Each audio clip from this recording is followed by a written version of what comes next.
Buen día. Hoy vamos a trabajar con el contenido correspondiente a la clase número 5 de metodología de la investigación. Ya algo anticipamos en la clase presencial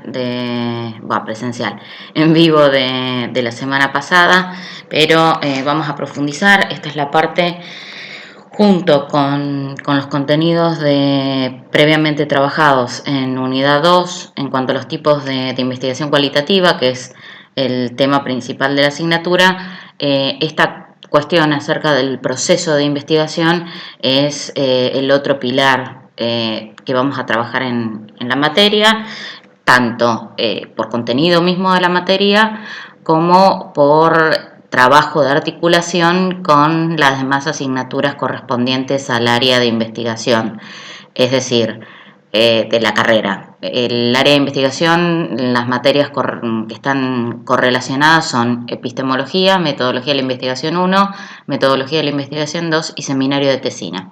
El trabajo que vamos a realizar en base a esta cuestión del proceso de investigación y lo trabajado, o lo que vamos a trabajar de aquí en más en el teórico, y lo vienen trabajando con Cecilia y Ana, también con las cuestiones de tipo práctica, van a tener que ver con la realización el bosquejo del tema y el recorte posible de problema para sus tesinas. Así ya comienzan seminario de tesina con los primeros pasos dados. Bien, para esta cuestión lo primero que necesitamos es tener claridad en cuanto a determinados conceptos que tienen que ver justamente con diferentes etapas de lo que va a ser el proceso de investigación en sí mismo. Nos encontramos primero con el proyecto de investigación. El proyecto de investigación es un documento destinado a un organismo o a instancia de control. Contiene información central del diseño, objetivos, metas de tiempo y espacio, el plan de actividades, presupuesto, etc. ¿Qué significa el proyecto de investigación? El proyecto de investigación, como bien decimos, es un documento exigido por la institución en la que uno va a realizar una investigación, en el caso de ustedes el UGR, con la reglamentación de la tesina. Justamente dentro de la reglamentación de la tesina también está la reglamentación del proyecto de tesina. El proyecto de tesina sería un tipo de deber ser un documento en el que uno plantea las expectativas de lo que va a realizar, planteando claramente cuál es el tema de indagación, cuál es el problema, el recorte que uno va a hacer sobre ese gran tema, porque en líneas generales los temas son justamente, valga la redundancia, generales.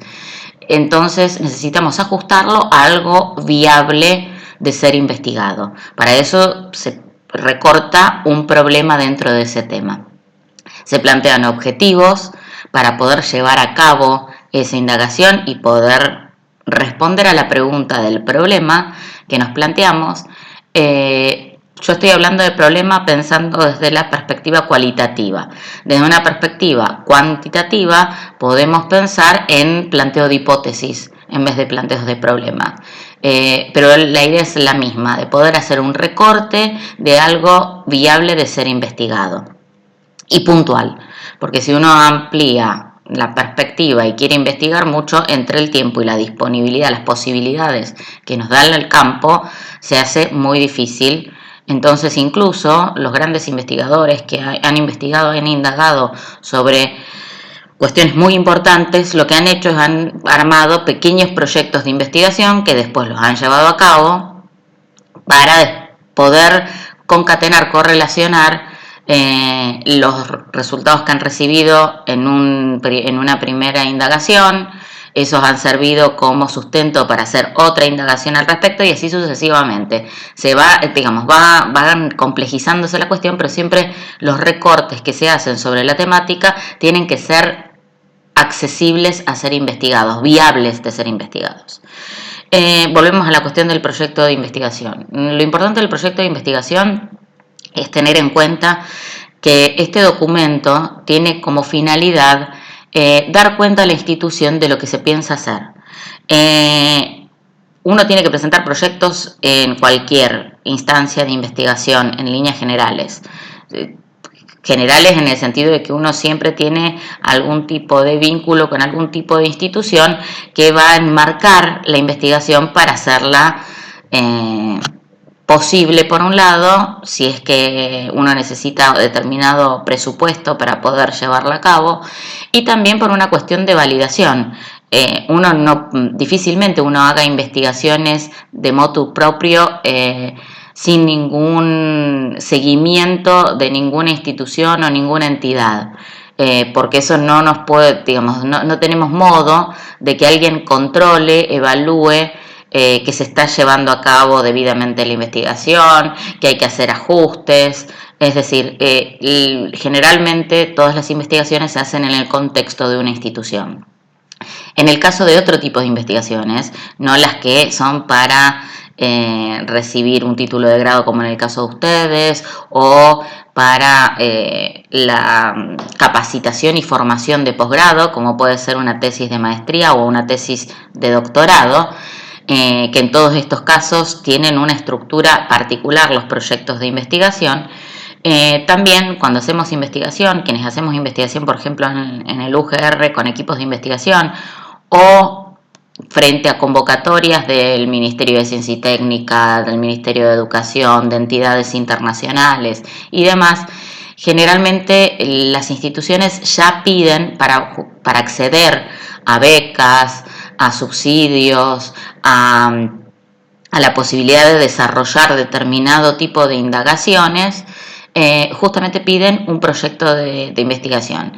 Es decir, este deber ser, como bosquejo de lo que queremos llevar a cabo, que de bosquejo no tiene nada, porque tiene que ser cosas precisas, con fundamento, coherente, pero aquí se pone en juego lo que siempre nosotras machacamos en cuanto a las formalidades, a cumplir con las formalidades. En los proyectos, en este tipo de proyectos, como en cualquier otro tipo de proyectos, no solamente en los de investigación, sino cualquier proyecto que uno quiera presentar ante una institución para realizar algún taller, algún curso, no sé, alguna propuesta de intervención y demás, siempre en todo proyecto lo primero que se evalúa es la cuestión formal. Si cumple con las formas, por eso es un documento de control de las instituciones, si cumple con las formas, este documento después es evaluado en cuanto a los contenidos formales. Contenidos de fondo. Primero los contenidos formales. Si cumple con las formas, con los requerimientos de estructura, de organización, de pautas que deben plantearse, de ítems que deben completarse. Si cumple primero con todo eso, pasa al nivel de ser evaluado en cuanto al fondo, en cuanto al contenido en sí mismo, en cuanto a lo que se quiere hacer. Entonces es sumamente importante tanto la forma como el fondo en el proyecto de investigación.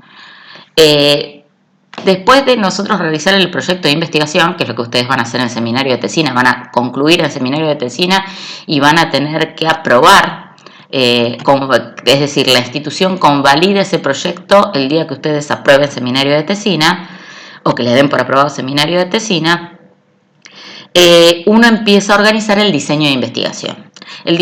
Fíjense que hasta este momento son todos acciones que tienen que ver con la previa a la investigación misma. El diseño de investigación hace referencia al momento de adopción de estrategias metodológicas para la resolución de un problema. Nosotros hicimos en el proyecto de tesina o en el proyecto de investigación, lo que nosotros hacemos es marcar lo que vamos a querer hacer. En el diseño de investigación ya vamos organizando un poco más, vamos definiendo un poco más qué es lo que vamos a hacer. Es decir, empezamos a hacer una revisión bibliográfica para poder tener idea de dónde estamos parados teóricamente, es decir, qué es lo último que se ha discutido acerca de la temática, un relevamiento. Volvemos a hacer un relevamiento de antecedentes. No se dejen estar con los antecedentes que prepararon para el proyecto de tesina, para el proyecto de investigación. Reevalúen, porque entre el momento de hacer el proyecto y que ustedes empiezan a hacer la tesina, hay un periodo en el que van a seguir publicándose cosas, van a seguir actualizándose sobre el tema, van a seguir apareciendo tesinas. En el ínterin van a rendir tesinas en el UGR, van a presentar tesinas en el UGR que pueden tener que ver indirecta o directamente con su tema. Es decir, puede tocar alguna de las cuestiones vinculadas a su tema y problemática elegida, o directamente quizás están están indagando sobre lo mismo que quieren indagar ustedes. Entonces, va a ser importante, tengan en cuenta esto, que aunque ustedes indaguen lo mismo, uno no lo va a hacer sobre el mismo grupo de gente, sobre la misma, quizás el mismo lugar y demás. Entonces, todo aporta. Lo que sí es importante, además también es la perspectiva desde donde uno la interpreta, porque quizás alguien hizo una investigación de corte cualitativo y otro hace una investigación de corte cuantitativo, y desde las dos perspectivas, porque ahora vamos a ver que tiene que ver también la cuestión del posicionamiento que uno toma, pueden complementar, ampliar la mirada acerca de la temática y de la problemática específica. Bien, el diseño de investigación, ahí vamos a ir definiendo claramente. En el proyecto uno plantea qué posibles estrategias, qué posibles instrumentos o técnicas, es decir, observación, entrevista, focus group, relevamiento documental, todo ese tipo de cuestiones, narrativas, todo ese tipo de cuestiones que uno piensa que va a poder hacer con las personas que va a poder hacer y demás. Pero en el diseño de investigación uno lo que hace es trata de indagar en el campo las posibilidades, la viabilidad. Les doy un ejemplo. Hace unos años atrás, hablando del mismo tema, de esta cuestión de tema y problema, para ir pensando el proyecto de investigación, en Metodología 2, una de las alumnas planteaba que quería indagar en su pueblo, que era un lugar muy chiquito, acerca de la integración de niños con discapacidad, particularmente con síndrome de Down. Entonces, ella estaba muy enganchada, muy embalada y demás. Cuando está cursando seminario de tesina, la recomendación de las profesoras, pertinente recomendación, fue, bueno, anda consultando dentro de a ver si primero si las instituciones van a estar disponibles. Siempre uno conviene ir hablándolas para donde uno piensa hacerlo, a ver si, mirá, yo quisiera hacer investigación acá sobre esto, sería importante, me interesa, siempre obviamente planteando que son instituciones que a ustedes les interesan, que les da, que creen que puede dar cuenta de una situación importante y cómo se debe trabajar y todo lo demás. Ella estaba mucho tiempo en Rosario y no conocía en profundidad la situación de las integraciones dentro de su pueblo. Sabía que había, nada más, pero no tenía conocimiento profundo acerca de las integraciones.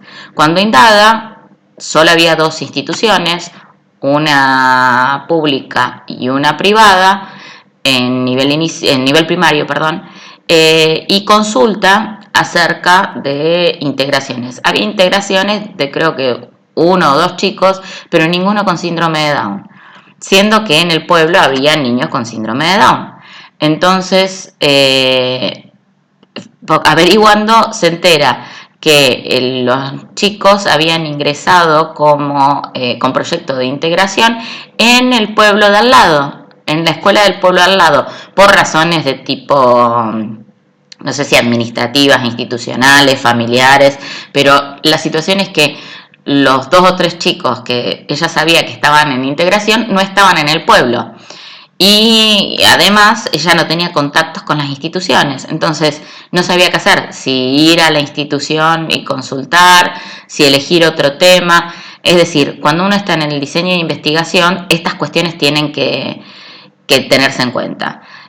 Uno quizás a veces piensa ideas para poder investigar problemas que se puedan recortar y todo queda muy bonito y todo queda muy redondito, pero después está sustentado en una visión idealizada de lo que es la realidad, y nos encontramos con cosas que son inviables de ser investigadas. En este caso no era inviable, pero sí difícil de encontrarle la vuelta, digamos, no era difícil tampoco, era complicado.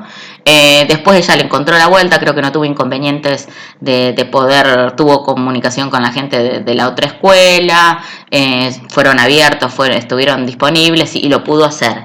Pero puede suceder de que no tengan esta posibilidad y tiene que recalcular, replantearse qué va a hacer, si va a hacerlo en otra institución, si quiere cambiar de tema o si quiere cambiar de problema, si quiere cambiar de situación que conlleve la integración y demás.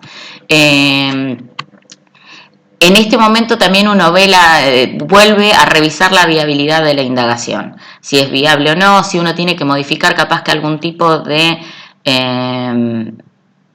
instrumento o de técnica que sea más pertinente, que uno pensó quizás que observación era viable, pero después entre la disponibilidad de quienes van a ser observados o que uno se da cuenta que en realidad observar no va a aportar tanto, sino que va a convenir hacer un análisis documental, no va a convenir hacer una entrevista a otros actores institucionales o a otro grupo de personas, de sujetos a indagar y demás. Entonces este es el momento en el que uno como que arma el croquis de los pasos a dar. El diseño de investigación es los pasos metodológicos, uno ahí organiza claramente los pasos metodológicos que va a trabajar. Y los pasos metodológicos no solamente tienen que ver exactamente con ir al campo, sino con toda la organización previa, porque para ir al campo, y esto es una recomendación que siempre hago, tengan en claro dónde están paradas tanto teórica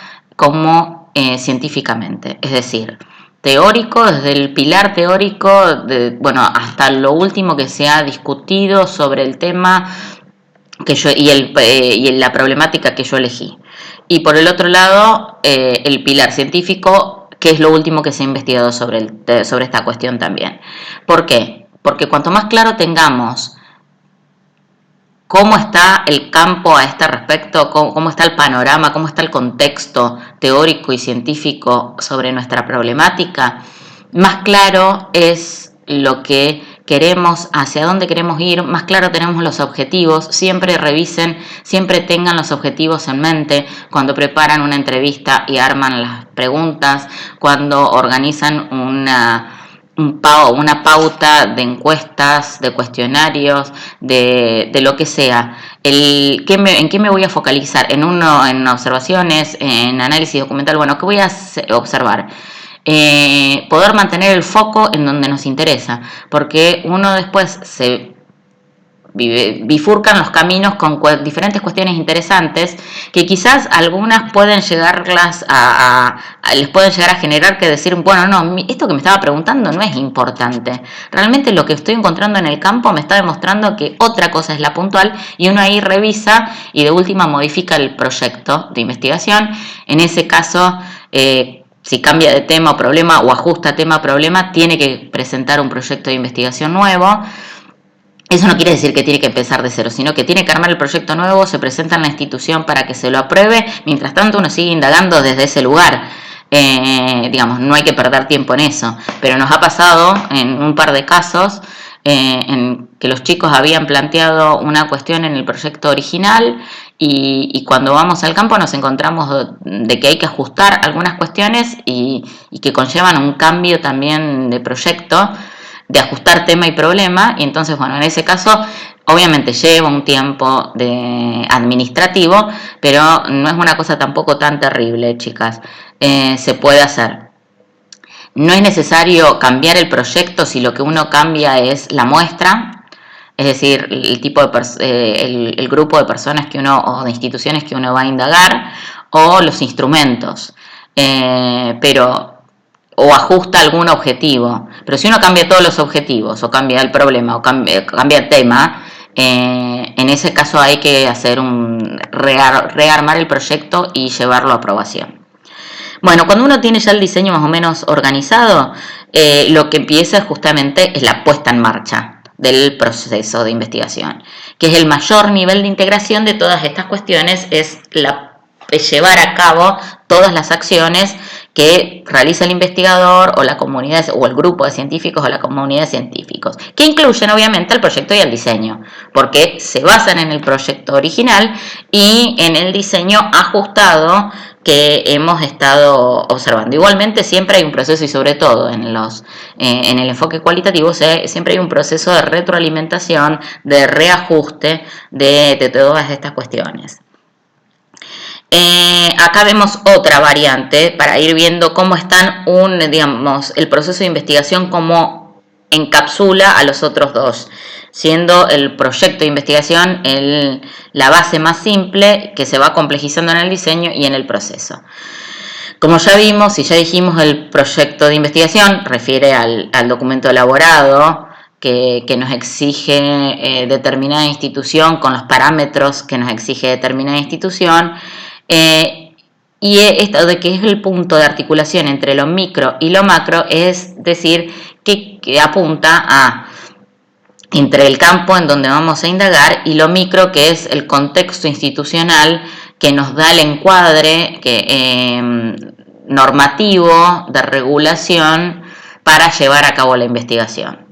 En el diseño de investigación, obviamente, lo que yo les decía antes, es el momento en el que uno va definiendo el camino metodológico que va a seguir, y justamente tiene solo y puramente que ver con lo metodológico, con la organización, cómo nos vamos a organizar para seguir ese camino, los pasos que vamos a tomar. Tengan en cuenta que desde una perspectiva, un enfoque cuantitativo, los pasos son: cumplo con un paso, paso al siguiente, así sucesivamente, como vimos en las primeras clases, en las imágenes que les puse en el documento en las primeras clases. Y el proceso de investigación es la puesta en marcha, las acciones que toma el científico para justamente llevar a cabo este diseño en base a los lineamientos del proyecto.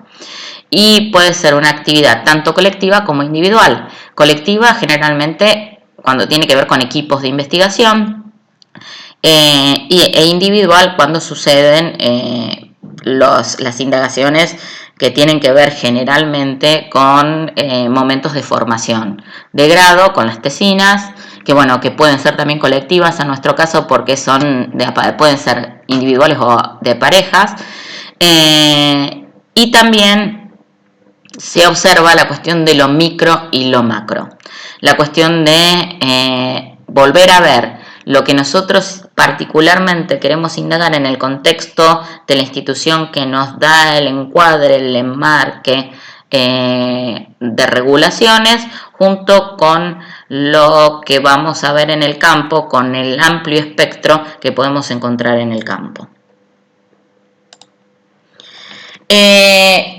Ahora vamos teniendo en cuenta ya cada uno de los pasos, de los momentos, mejor dicho, que conllevan a llevar a cabo una indagación, una investigación. Vamos a ver cuestiones generales, después cada una de las instituciones pone los detalles, los puntos principales que considera importantes a desarrollar en un proyecto de investigación, pero la estructura general aproximada en cualquier proyecto tienen algunos que otros puntos que son básicos. Por un lado, la introducción, una introducción que debe ser concisa, sintética y clara, donde se va a presentar el tema que se va a desarrollar, en donde deben aparecer los interrogantes que guían el trabajo, es decir, las llamadas preguntas de investigación, esas preguntas que nos hemos hecho sobre esta temática. Por lo tanto, cuando empiecen a pensar en el tema, empiecen a hacerse preguntas que quizás no sean la pregunta o la hipótesis definitiva que se van a plantear para indagar, pero sí que enmarcan, que van dando una idea, van guiando hacia dónde ustedes van encuadrando la temática elegida. Porque, por ejemplo, puede ser la temática alfabetización, pero ustedes se preguntan sobre los procesos de alfabetización académica de los estudiantes de carreras, de carreras de ciencias sociales. Entonces, ahí empiezan con ese tipo de preguntas, después, bueno, de ciencias sociales, pero ¿para qué? En relación a qué la alfabetización académica, en la posibilidad de qué. Entonces uno va haciendo ese tipo de preguntas que van encuadrando, van guiando al lector, porque usted siempre tiene que tener en cuenta que cuando hace una producción escrita, siempre tiene que tener en cuenta quién lo va a leer. Tiene que ser clara, tiene que ser concisa, tiene que ser precisa, tiene que ser pertinente, tiene que tener la terminología específica, pero que no tiene que ser confuso. No tiene que ser con terminología tan pero tan específica que solamente un erudito pueda entenderlo. No, tiene que ser algo accesible a cualquier persona para que después, pero con fundamento, con consistencia, dentro del marco en el que va a ser entregado. Entonces, siempre, digamos, tiene que ser algo que lleve al lector a querer seguir leyendo. Entonces, también estas preguntas llevan al lector a decir, bueno, qué interesante, mira las preguntas que se hizo. Y ¿a qué, digamos, cómo llegó a recortar esto? Entonces uno va llevando, va siendo atractivo a la lectura. Y estas cuestiones son las que justamente van a delinear lo importante del estudio que ustedes quieren presentar, del estudio que ustedes quieren realizar, de la indagación que ustedes quieren realizar. Debe ser claro también en la introducción el área de conocimiento en la que será desarrollado, y una breve justificación de la importancia del tema de tesis o de tesina.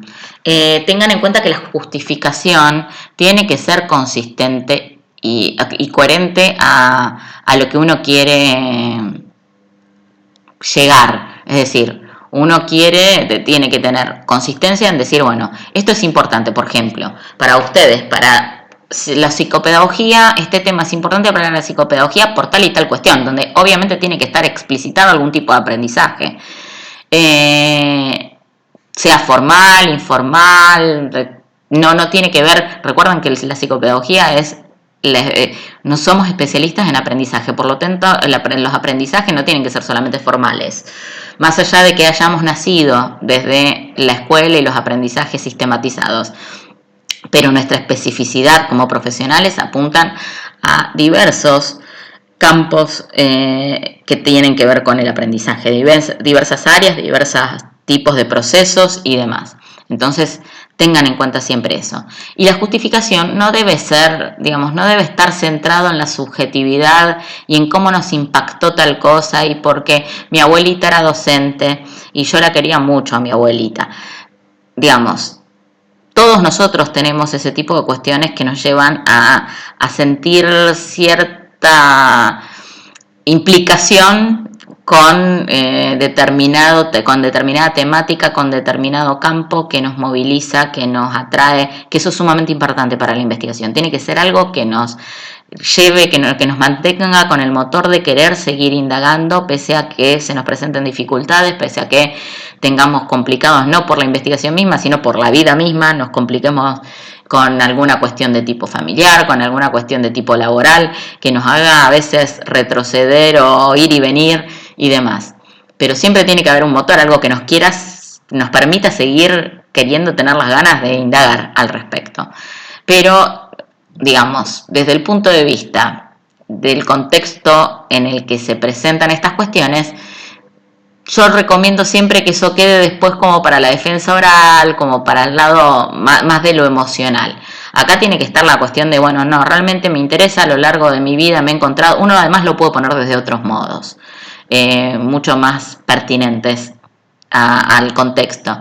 Desde siempre, desde muy temprana edad he tenido interés acerca de los procesos educativos, encontrándome en contextos donde he tenido contacto constante con docentes, con estudiantes. Uno puede ponerlos desde este lugar, digamos, la abuelita está presente o el abuelito está presente, y después en los agradecimientos, cuando uno ya escuchó la tesina, en los agradecimientos pone estas cuestiones y puede hacer alguna referencia también en el oral, no necesariamente, pero digamos, desde este lugar que nos convoca, podemos ponerlo con otras palabras, se puede poner con otras palabras, pero ojo con estas cuestiones porque, digamos, pierde cierto nivel de objetividad recuerden siempre lo que les planteo, el hecho de tener presente la subjetividad,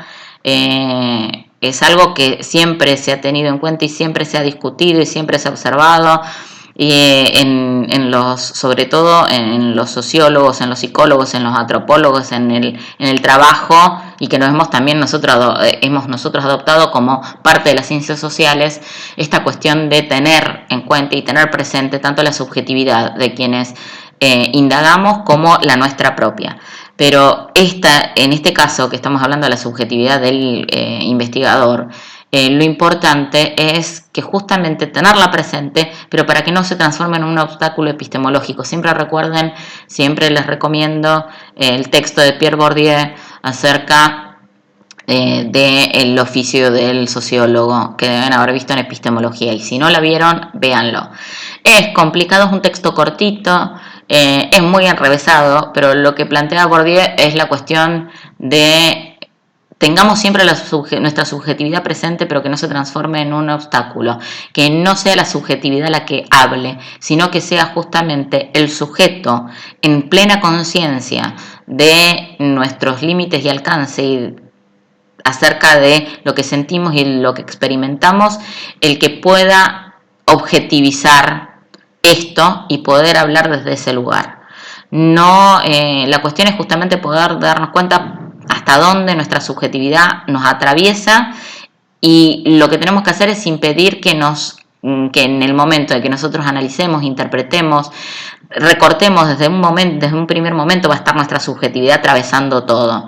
Pero siempre tenemos que ser conscientes de esa subjetividad y cómo nos está movilizando subjetivamente el tema, el problema, el campo, los sujetos con los que indagamos y demás, para que no predominen los prejuicios, para que no predomine la sensiblería y sí predomine el raciocinio. Entonces, poder tener en claro qué límites y alcances tiene nuestra subjetividad y hasta dónde capaz que nosotros vemos todo color de rosa o todo color negro. Recuerden la implicación, lo que hablábamos siempre en institucional. A veces con textos negativos uno está como buscando demostrar que, qué sé yo, todos los docentes cometen errores en la adquisición cuando los chicos están adquiriendo determinado conocimiento porque imponen, y no necesariamente es así. Y si lo encontramos, bueno, que sea lo más objetivo posible, que podamos dar cuenta de que las cuestiones son que cualquier otro que indague se va a encontrar más o menos con una situación similar, que no esté atravesado por interpretaciones nuestras plagadas de emoción y de subjetividad y nada de raciocinio y coherencia, digamos. No sé si se entiende. Bueno, después de la introducción uno hace un encuadre teórico. El encuadre teórico justamente es lo que uno trata de describir brevemente, pero con consistencia, las consideraciones teóricas que van a orientar el trabajo. Es decir, no cualquier cuestión teórica. ¿Qué conceptos son los básicos que tenemos que tener en cuenta que cualquier persona, tanto nosotros como quienes nos leen, tienen que tener en cuenta para encuadrar, enmarcar, contextualizar teóricamente la temática y problemática que elegimos? ¿Qué es importante? ¿Qué es valioso tener en cuenta y desde qué perspectiva interpretamos esos conceptos?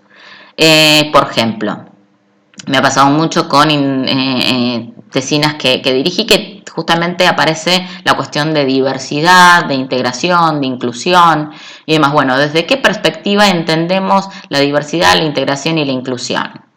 ¿Qué consideramos acerca de inclusión y acerca de integración? ¿Cuál es la distinción que vemos y por qué? Entonces uno generalmente no va directamente al punto, sino que hace una breve contextualización histórica. Bueno, en este caso, en el marco teórico de un proyecto de investigación no van a entrar en eso, van a ir directamente a los conceptos. Pero imagínense que hablan de diversidad, del trabajo de la inclusión escolar en niños de comunidades, qué sé yo, en niños de la comunidad QOM en escuelas de la ciudad de Rosario, del noroeste de Rosario. Entonces, bueno, tiene una cuestión de la inclusión escolar. ¿Qué significa la inclusión escolar? ¿Dónde está enmarcada? Porque hay normativas que dan cuenta de que la institución debe responder a procesos de inclusión. La inclusión escolar apunta justamente, tiene de manera tácita presente el concepto de diversidad, y diversidad no apunta pura y exclusivamente a la discapacidad, apunta a todo aquel que marca o distingue una singularidad. Entonces puede ser una singularidad de tipo en cuanto a discapacidad, puede ser una singularidad en cuanto a cultura, puede ser una singularidad en cuanto a religión, puede ser una singularidad en cuanto a cuestión de género, puede ser una singularidad, no sé, no se me ocurre ahora otra variante, pero las tradicionales están dentro de ese parámetro. Pero se puede encontrar una singularidad diferente dentro del contexto en el que uno quiere indagar y decir, bueno, sobre esto quiero indagar. En este caso, sobre las características culturales distintas entre la comunidad QOM y la cultura occidental en la que estamos nosotros inmersos. Entonces, ya por una cuestión normativa que viene desde la reforma constitucional del 94, sumado a las reformas de las leyes de educación, incluso la última del 2006, dan cuenta, llevan el camino al concepto de inclusión escolar. Bueno, después justamente plantear las características culturales determinadas. ¿Por qué nos interesa eso? Bueno, porque hay una cuestión de diversidad cultural. Bien, hacer ¿qué es diversidad? ¿Qué es diversidad cultural? Y ese tipo de cuestiones. Y una parte que tiene que ver con la importancia de los aprendizajes. Lógicamente tienen que tiene que aparecer también en la parte teórica algo vinculado con la especificidad de lo que ustedes, del lugar en el que ustedes están. Particularmente porque en el caso del proyecto de tesina, porque ustedes aspiran con ese proyecto, es decir, después llevar a cabo ese proyecto y transformarlo en una tesina, aspiran que con esa tesina y con la aprobación de esa tesina tener el título de licenciada en psicopedagogía. Por lo tanto, en este caso particular, ustedes deben dar cuenta claramente de por qué tiene pertinencia para la psicopedagogía y darlo también cuenta en la parte teórica. Después, el diseño de estudio o plan de trabajo. Ahí va a estar la parte metodológica específicamente desarrollada. La descripción de cómo se va a trabajar lo que plantea es qué tipo de indagación poner, qué tipo de indagación es, desde qué enfoque, desde el punto de vista de tiempo, si es longitudinal, si es transversal, si es exploratoria, descriptiva, explicativa, comparativa. Entonces tengan en cuenta todo ese tipo de cuestiones. Una cuestión a ese respecto. Las exploratorias suelen también ser descriptivas, porque uno indaga sobre algo poco indagado, valga la redundancia, poco investigado, o sin investigar, es algo totalmente novedoso. Entonces uno no solo indaga sobre eso, sino que también describe, pero de una manera muy básica, qué es lo que encontró de ese campo poco o nada explorado. En las no bibliográficas, esto es importante. En el caso de las bibliográficas, lo que uno hace es un relevamiento documental nada más. Pero en las no bibliográficas lo que se debe incluir también ahí es el tipo de instrumento, el tipo de muestra, qué instrumento vamos a utilizar, qué técnicas elegimos hacer, si vamos a hacer una, si vamos a hacer dos, si vamos a hacer tres, cómo va a ser la correlación. Es decir, que si quizás hacemos una encuesta o cuestionario primero como para hacer un relevamiento más general y después de esas encuestas y cuestionarios elegimos por el tipo de respuesta, que puede ser justamente total porque apuntan o desarrollan en profundidad la temática que quisimos indagar. Después hacemos entrevistas, hacemos una selección en base a eso de entrevistas en profundidad, o armamos un focus group con determinado grupo de personas que estuvieron en las encuestas y que plantean posicionamientos dispares, quizás. Depende, eso uno lo va viendo, lo que puede pensar que puede ser de utilidad y que puede ser enriquecedor para poder adquirir información específica sobre el tema que nos interesa y poder transformarla en dato.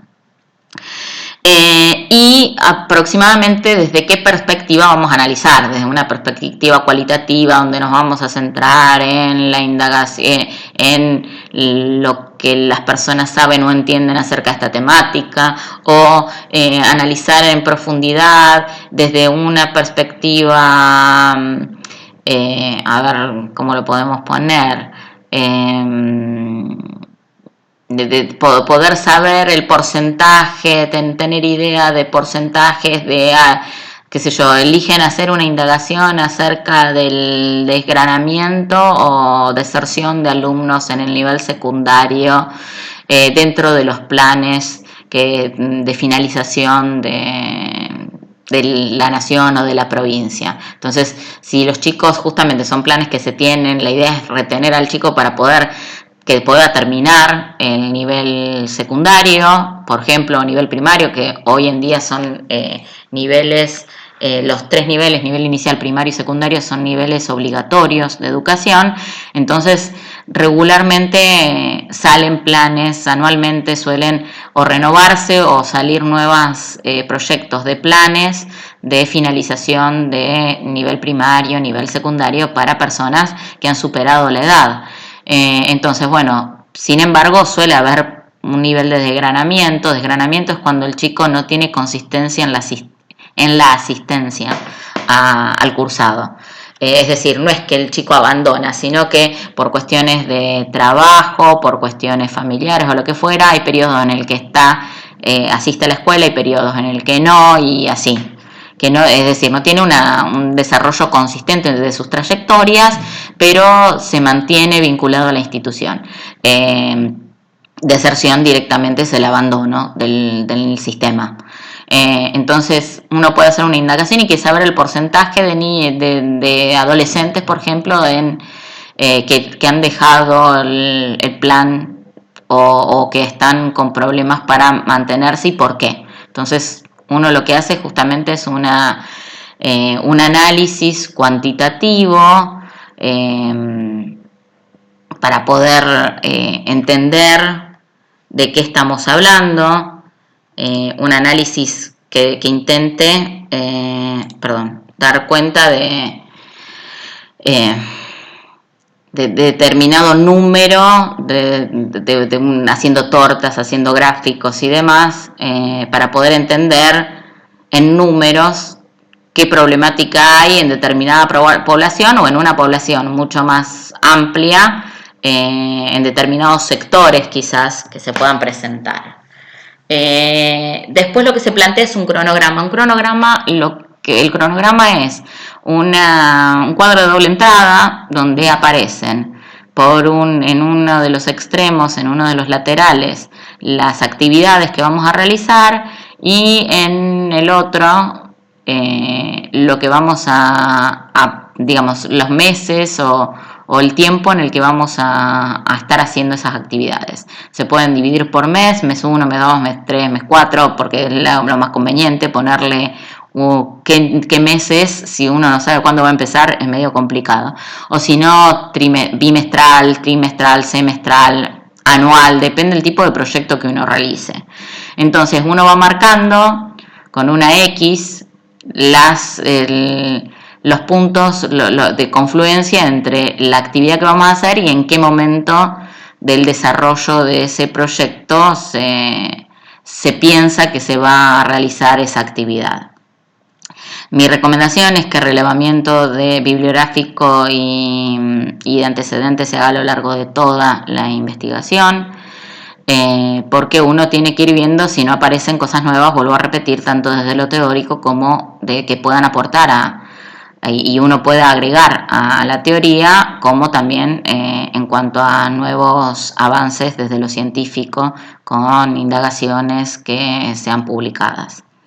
Y por último, la bibliografía. Tengan en cuenta que en líneas generales se utiliza la misma institución que decide en la que uno va a realizar la indagación y que va a presentar para la que va a presentar el proyecto, plantea el modo o normas de transcripción de las referencias bibliográficas. En líneas generales nosotros manejamos normas APA, pero también eso va variando acorde a cada institución. Respecto al diseño de investigación, ahora con más detalle. Es una anticipación, es lo que les venía diciendo en abstracto, de las decisiones que vamos a ir tomando y que es posible que cambiemos. Aunque sea en abstracto, uno puede hacer un relevamiento en el campo como para ir teniendo una idea de la viabilidad, de las posibilidades, como para que justamente, como todavía no estamos haciendo la investigación, tengamos tiempo de replantearnos o reajustar determinadas cuestiones de tipo metodológicas.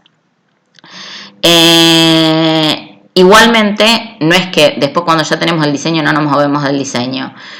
Obviamente cuando vamos al campo después van a surgir determinadas cuestiones. Imagínense quienes estaban justo, bueno, a nosotros nos pasa, hay chicas tanto de Venado como de Rosario que pertenecen al equipo de investigación de un proyecto que armamos en institucional, en psicopedagogía institucional, y que justamente estamos en veremos, porque íbamos a hacer la investigación de campo en estos meses, pero dada la cuarentena y dado el problema del COVID-19 y la pandemia y la imposibilidad de poder movilizarnos y de poder tener contacto, además poniendo aún en estas condiciones, quizás en algunas cuestiones podríamos realizar contactos, pero teniendo en cuenta cómo debe estar cada una de las personas con las que que serían parte de nuestra muestra, y dadas también las condiciones en general de muchas instituciones que nosotros necesitaríamos que nos den información, no están activas o están con los manejos básicos, y como por ejemplo en nuestro caso era el Colegio de Psicopedagogos. El Colegio de Psicopedagogos está activo parcialmente, es decir, para las cuestiones más básicas hay reuniones, sé que hay reuniones semanales de toda la parte de gestión, pero digamos, el movimiento natural, el acceso a documentación, a datos de afiliados y todo lo demás, son difíciles, es tan complicado acceder porque justamente no hay nadie que pueda ir a la sede del colegio, a la sede física del colegio, donde aparecen todas esas documentaciones y donde nosotras tendríamos que mandar los requerimientos, es decir, cumplir con todas las formalidades para poder acceder a esa documentación. Entonces, se hace inviable. A veces pasan estas cuestiones, uno arma todo el diseño, está a punto de y queda todo frenado.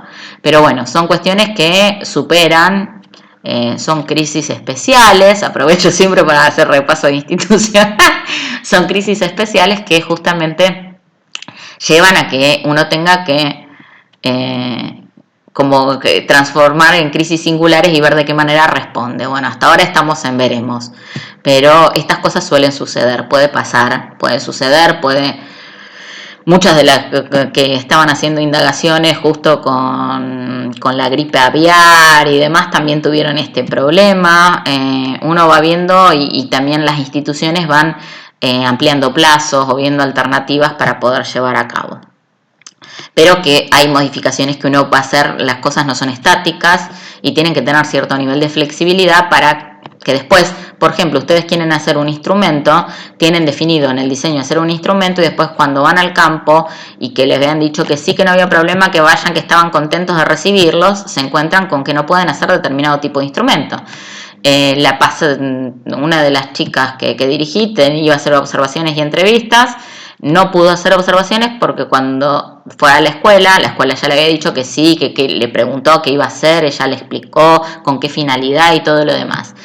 Cuando realmente después de varias dificultades que tuvo, porque después empezaron a pedirle cosas de resguardo, una serie de cuestiones, la escuela empezó a dar vueltas le había dicho que todo ok, pero bueno, después le empezó a dar vueltas para complicar un poco el panorama. Y como para terminarlo, cuando digamos ya no había excusa para que ella no pudiera ir a ver,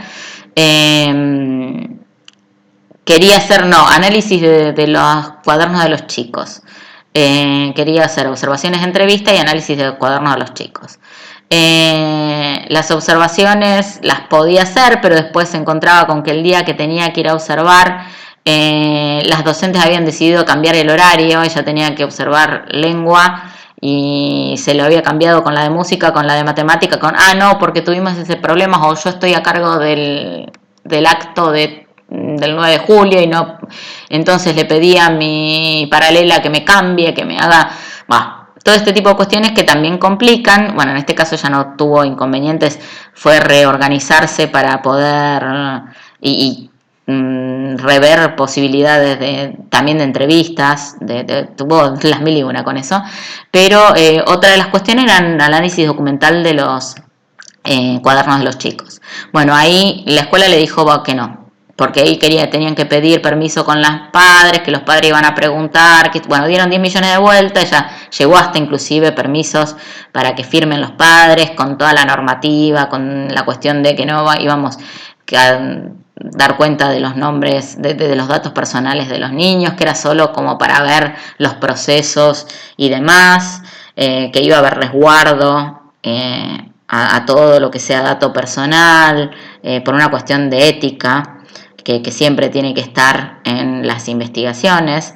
Hay evaluaciones del área ética justamente también, como para no cometer ninguna cuestión impropia, sobre todo con menores de edad, pero no hubo caso. Tuvimos que decidir quedarnos con las observaciones y entrevistas porque el análisis documental no lo pudimos hacer. Pero bueno, son los gajes del oficio, chicas, es lo habitual.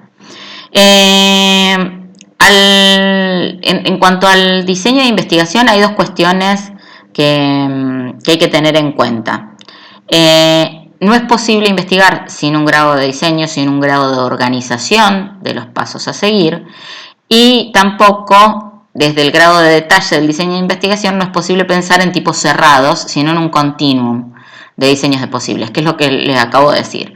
Tiene que tener cierto nivel de flexibilidad como para, si después las cosas por cuestiones ajenas o no al investigador, a la institución o lo que fuere, llevan a que tengamos que replantearnos determinadas cuestiones, tener el nivel de flexibilidad necesario como para pensar alternativas o replantear el diseño de investigación.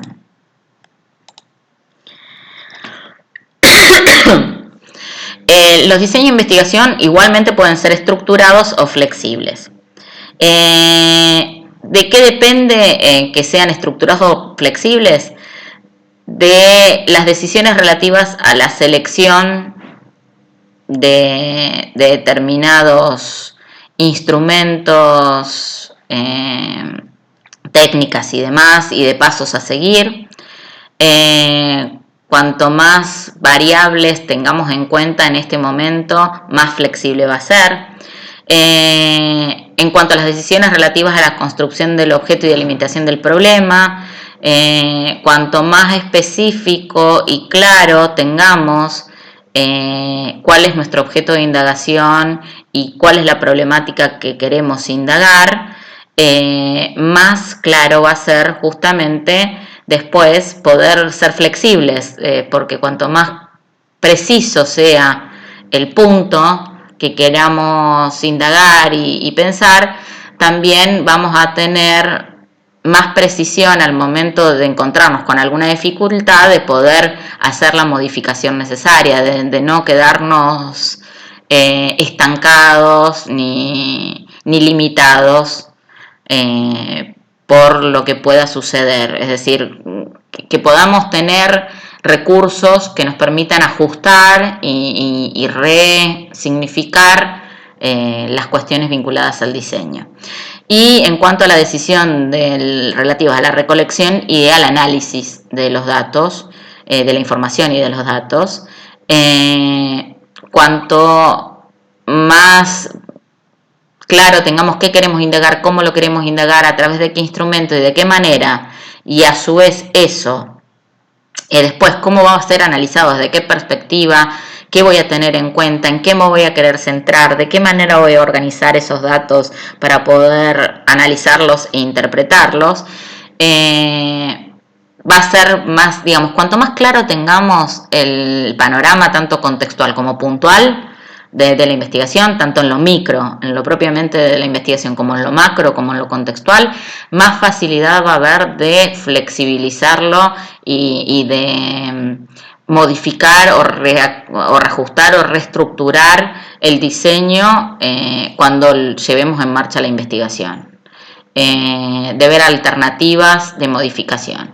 Y si eso no se puede dar, si pese a todo eso hay trabas que impiden a la realización de la investigación, lo que tenemos que repensar es reformular el proyecto, reformular la investigación y revisar de ahí en más qué hacemos.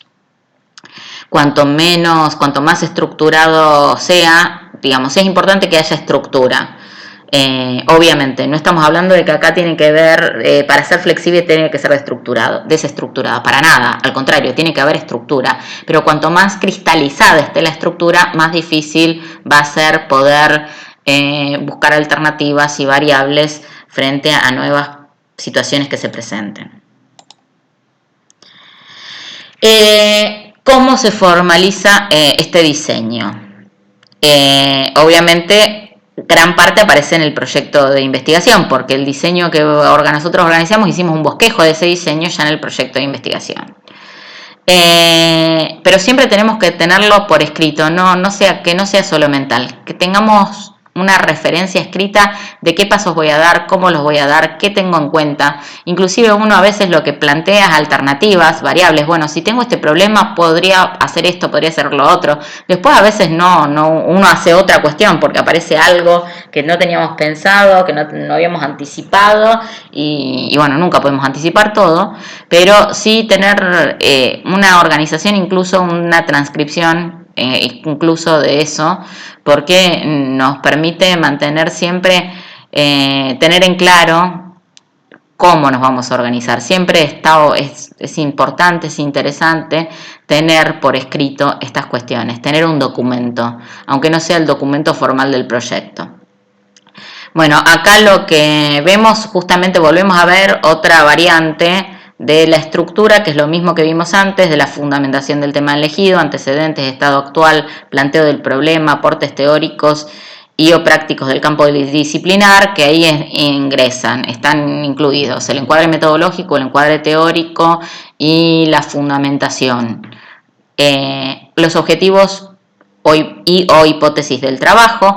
Aclaro, en los cualitativos también es importante tener claro el tema elegido y el problema, que quede explícito el problema, porque cuando no queda explícito el problema, por más objetivos que nos planteemos, muchas veces se nota que el trabajo, la tesina definitiva, me ha pasado muchas veces de encontrarme como jurado un nivel de desorganización en las temáticas, como que van y vienen en los temas, y es sumamente confuso de leer, y da cuenta que en realidad si uno es confuso de leer porque van y viene constantemente, es porque realmente tampoco lo tiene claro quien lo produjo, quien produjo el escrito. Entonces tengan en claro esas cuestiones, más allá de que, bueno, ahí también hay una falencia del director o de la directora, por el hecho de que si, digamos, nosotros entendemos, en el caso de ustedes es la primera experiencia de investigación personal, digamos, uno puede pertenecer a equipos y demás, pero ahí son ustedes mismos que se la juegan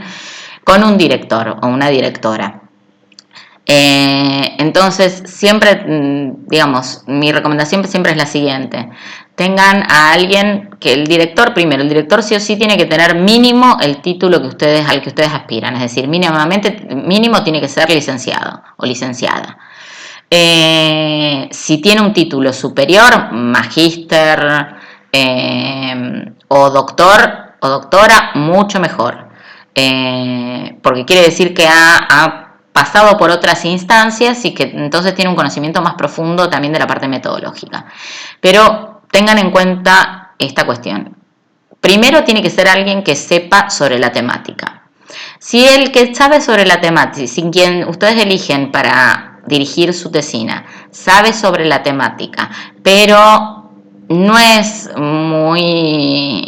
tiene mucha experiencia en la parte de investigación, en la parte metodológica, Mi recomendación es siempre tener o alguien a quien asistir como un asesor o asesora en investigación, o a alguien a quien ustedes puedan ofrecerle, justamente con anuencia de quien les dirige, porque tiene que haber siempre buena predisposición en todo el grupo. Primero, además, quien las dirija tiene que ser alguien que sea consciente de que tiene sus limitaciones en metodología. Digamos, para que pueda asesorarlos, va a ser de codirección de la tesina, y que puedan tener cubiertas estas dos cuestiones. La cuestión de la especificidad del tema, que sepan que alguien que las acompañe en ir focalizándose correctamente en el tema, y en la cuestión metodológica. Más allá de eso, hoy en día tienen a través de AFOIP, y Cecilia particularmente les puede dar mucha información al respecto, porque Cecilia es parte del equipo de AFOIP, que es del equipo de formación en investigación en psicopedagogía. Es el área de formación en investigación en psicopedagogía de la facultad, para justamente asesorar y acompañar a los equipos de investigación, sea a los estudiantes como a los directores.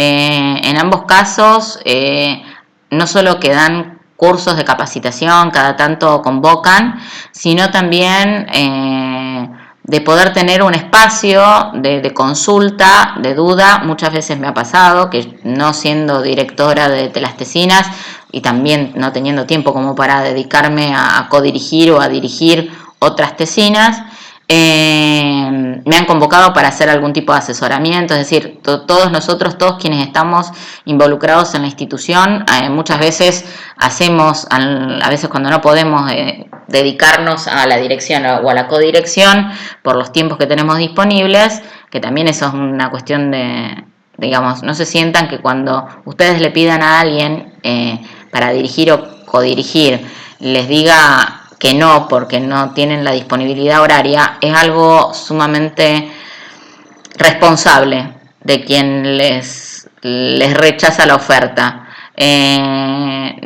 por el hecho de que, si el problema principal es cuando uno no tiene tiempo, no puede responder a las necesidades de quien está realizando, y ustedes tienen que tener a alguien que mínimamente tenga el tiempo disponible como para poder asesorarlos y acompañarlos, que esa es la función de guía, de alguien experto que los va a guiar y acompañar en el camino, pero es un proceso de aprendizaje de ustedes y el producto de ustedes. La tesina va a ser de ustedes, va a ser un producto de ustedes, van a ser ustedes en ese escrito. Entonces, digamos, que dan cuenta de todo el proceso de investigación que realizaron. Entonces, las que van a investigar van a ser ustedes, las que van a hacer el escrito, tanto la parte teórica, la metodológica, como el análisis, interpretación y las conclusiones van a ser ustedes.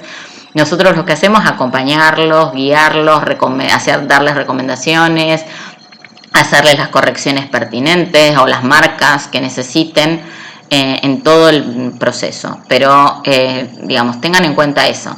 Y eso también a ustedes les va a permitir, tener este conocimiento, también les va a permitir darse cuenta si están yendo por digamos, pese al desconocimiento de esta área, al ser algo totalmente novedoso, tener el mínimo conocimiento necesario como para entender si quienes los acompañan están haciendo el debido acompañamiento y poder pedir auxilio a tiempo, porque es un juego de ambos.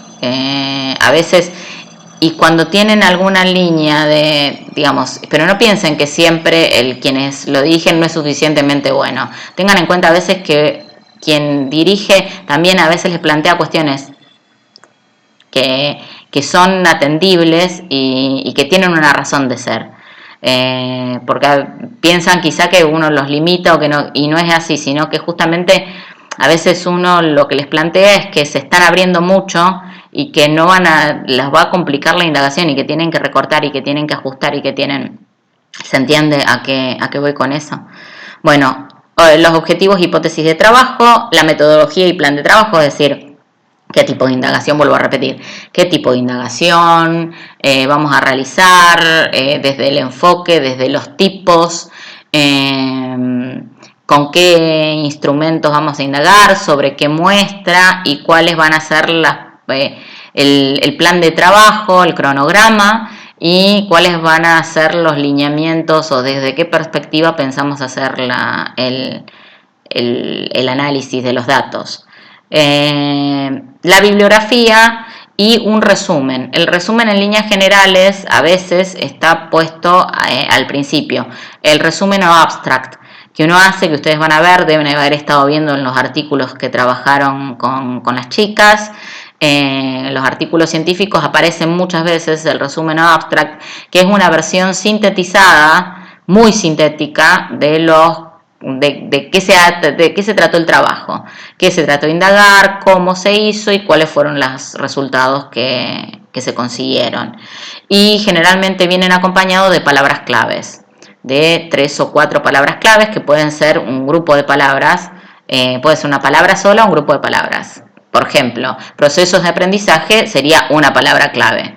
Es un grupo de palabras en realidad, pero es un concepto.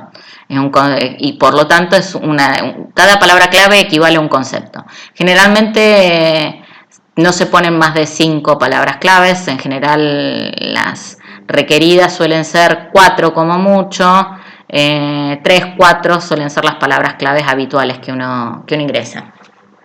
Pero bueno, esto es otra variante en base a lo que tienen de disponibilidad en los archivos, en las resoluciones que puedan ustedes acceder, este tipo de estructura, en donde también se da cuenta justamente del diseño que uno quiere implementar y que después, antes de llevarlo a cabo en el campo, también va a reajustar y a realizar.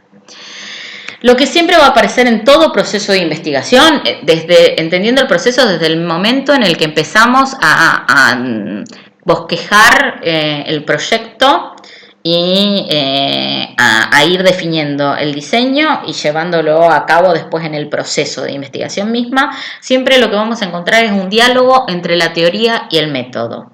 Es decir, el método como camino, como el horizonte de aplicabilidad de la teoría, es decir, esos pasos que vamos a tomar, que vamos a seguir para llevar a cabo la indagación que queremos realizar, para encontrar las respuestas a nuestras preguntas, pero siempre con una base, con un marco, con una teoría, con un marco conceptual desde el que desarrollamos esa actividad científica.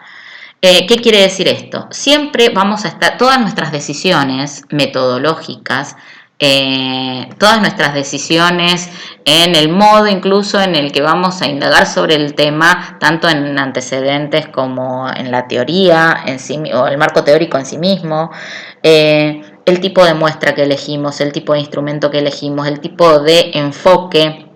¿Qué nos preguntamos? Empecemos desde el punto. ¿Qué tema elegimos? ¿Qué nos preguntamos sobre ese tema?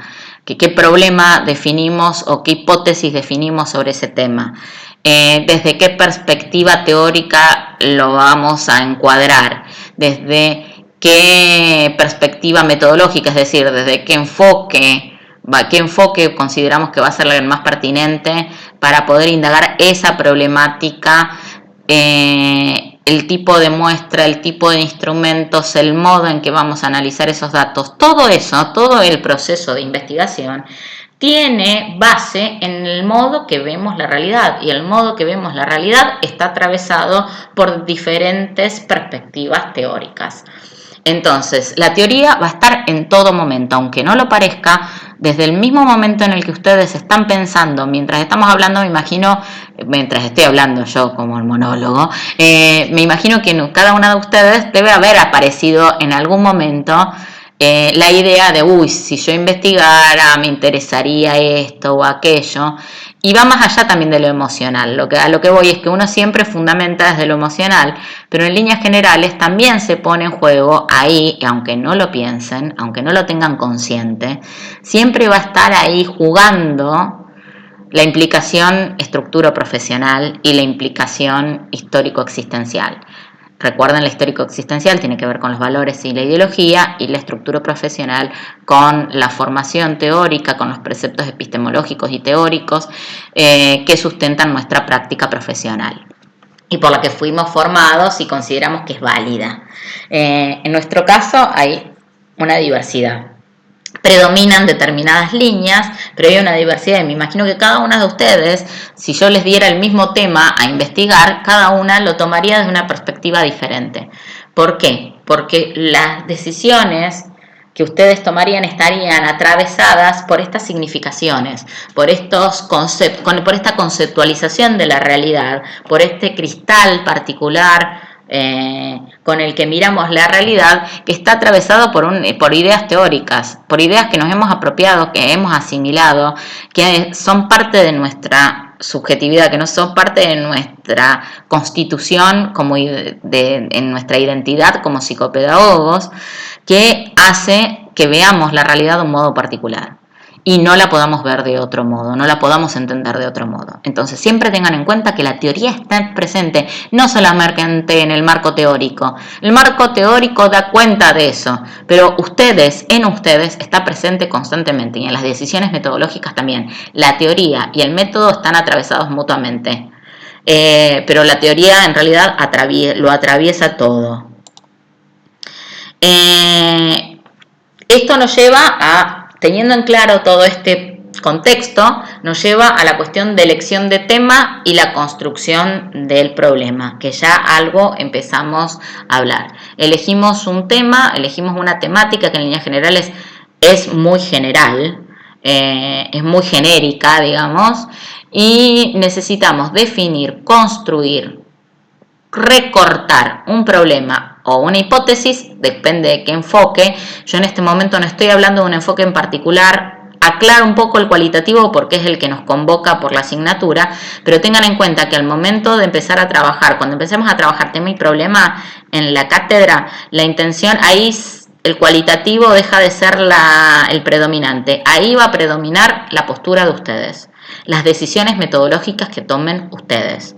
Entonces, y además, acá no hay una cuestión, es lo mismo que cuando yo les hago referencia a las cuestiones teóricas. Ustedes pueden interpretar y pueden ver que los docentes y los profesionales con los que ustedes se crucen, tengan vínculos, tengan una relación de docente-alumno y demás, tienen una posición tomada teóricamente, epistemológicamente, desde su profesión. Porque además tienen eso, profesiones varias, una variedad de profesiones en los docentes que han tenido. Entonces, pero sí van a tener en claro que se posicionan desde un lugar. Que uno se posicione, digamos, uno puede encontrar dos posiciones muy extremistas y que, bueno, es solamente la mirada que tienen es la única válida. No es recomendable, digamos, a ese respecto. Me tomo el atrevimiento de decir que no es pertinente. ¿Por qué? Porque primero, estamos en una disciplina e intervenimos con otras disciplinas, es decir, con otras profesiones que justamente están todas en pos de defender y promover la diversidad.